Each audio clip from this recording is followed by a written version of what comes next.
हाय दोस्तों, आप सबका स्वागत है आपके यूट्यूब चैनल भूतों की अनसुनी कहानियाँ।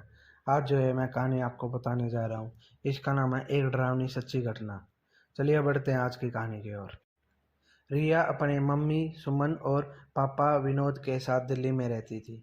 वह हर साल मम्मी पापा के साथ गर्मियों की छुट्टियों में नैनीहाल जाती थी। उसका नैनीहाल अलीगढ़ जिले में है। एक बार की बात है, रिया के स्कूल की छुट्टियां पड़ चुकी थी। रिया और सुमन नैनीहाल जाने के लिए तैयार थे।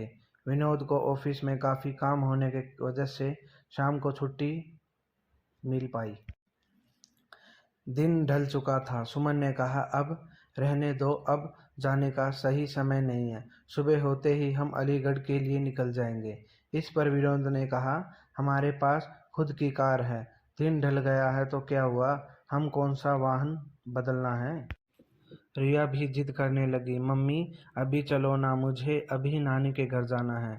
रिया और विनोद के बहुत जिद करने पर सुमन जाने के लिए तैयार तो हो गई, लेकिन अंदर ही अंदर ना जाने क्यों उसका मन घबरा रहा था। अब रात तो हो ही चुकी थी। इन लोगों की गाड़ी सड़क पर चले जा रही थी। रात की वजह से सड़क पर वाहनों का आना जाना कम हो गया था। विनोद कार चला रहा था। सुमन और रिया पीछे की सीट पर बैठे थे। जिस गांव में उन्हें जाना था वह अलीगढ़ से 20 किलोमीटर आगे था। वह अलीगढ़ पहुंचे चुके थे। आगे का रास्ता कच्चा और सुनसान था। वहां कोई आता जाता भी नहीं था। गाड़ी अब कच्चे रास्ते पर चली जा रही थी। थोड़ी ही दूर चलने पर गाड़ी अचानक रुक गई। रिया ने पापा से कहा, पापा क्या हुआ, गाड़ी बंद कैसे हो गई। विनोद ने कहा, पता नहीं बेटा, उतर कर देखता हूँ। सुमन ने कहा, जल्दी देखिए, यहाँ से चलिए, कितना सुनसान रास्ता है, मुझे ठीक नहीं लग रहा। कार से उतरकर विनोद ने गाड़ी के बोनट को खोलकर देखा। इन गाड़ी में कहीं कोई कमी नहीं दिख रही थी। वह कार के अंदर आकर बैठ गया और कुछ सोचने लगा। तभी सुमन ने कहा, क्या हुआ, चलिए ना विनोद, अभी भी क्यों, क्या सोच रहे हो। फिर सुमन ने रिया के पापा को कंधे पकड़कर जोर से हिलाया और कहा, क्या सोचने लगे, मैं कह रही हूँ चलिए यहाँ से, मुझे बहुत अजीब सा महसूस हो रहा है। एक तो सुनसान रास्ता, ऊपर से रात, जल्दी चलिए। जब विनोद ने कहा, मैं ये सोच रहा हूँ कि गाड़ी में कोई खराबी नहीं है, फिर गाड़ी क्यों रुक गई, देखिए क्या पता गाड़ी स्टार्ट हो जाए। तब विनोद ने गाड़ी स्टार्ट करने के लिए चाबी घुमाई और गाड़ी स्टार्ट हो गई। अब कार दोबारा उस रात अंधेरे को चीरते हुए फिर आगे बढ़ने लगी। अभी थोड़ी ही दूर हुई थी कि रिया चिल्लाई, मम्मी।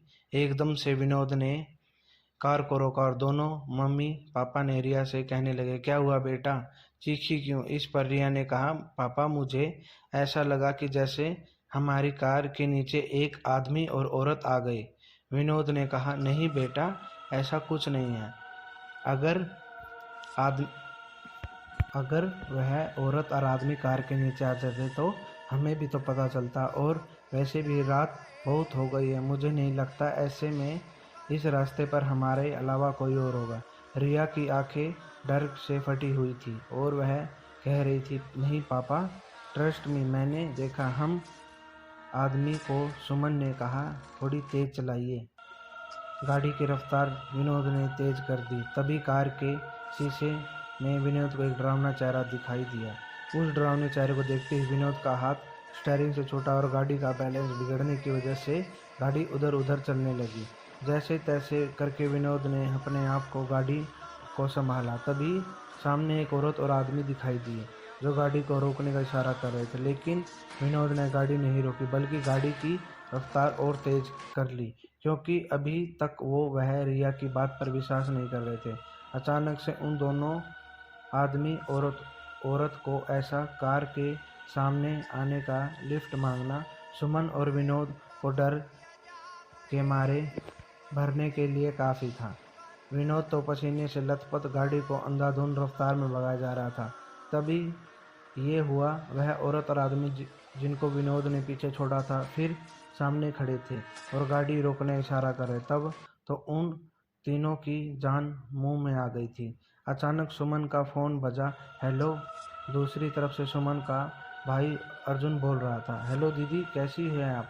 सुमन ने कहा, भैया ठीक नहीं है, इस रास्ते पर बहुत गड़बड़ है। और सुमन ने उन दोनों आदमी और औरत के बारे में भी अर्जुन को बताया। तब अर्जुन ने कहा, दीदी आप चिंता मत करो, मैं अभी आता हूँ।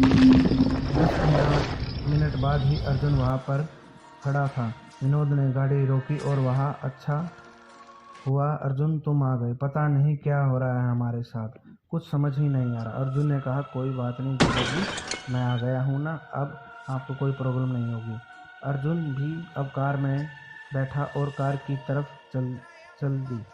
अब तो मानो जैसे सुमन, विनोद और रिया का डर अर्जुन के आ जाने से हवा हो गया। अब सब लोग घर पहुंच चुके थे। अर्जुन ने कहा, लाइए जीजाजी, कार की चाबी मुझे दीजिए, मैं पार्क करके आता हूँ, आप अंदर जाइए। विनोद ने कहा, ठीक है, और चाबी अर्जुन को दे दी।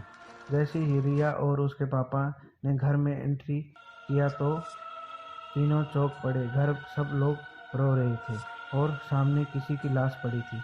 यह देखकर सुमन और विनोद दंग थे कि क्या हुआ घर में, और हमें अर्जुन ने कुछ नहीं बताया। सुमन की माँ ने रोते हुए सुमन से कहा, बेटा तेरा भाई अर्जुन अब इस दुनिया में नहीं रहा। इतना सुनते ही सुमन और विनोद के पैरों तले जमीन खिसक गई।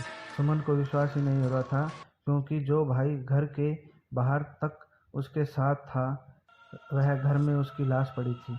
यह देखने के लिए कि कहीं यह मेरा वहम तो नहीं, सुमन ने अर्जुन के चेहरे से कफन हटाया।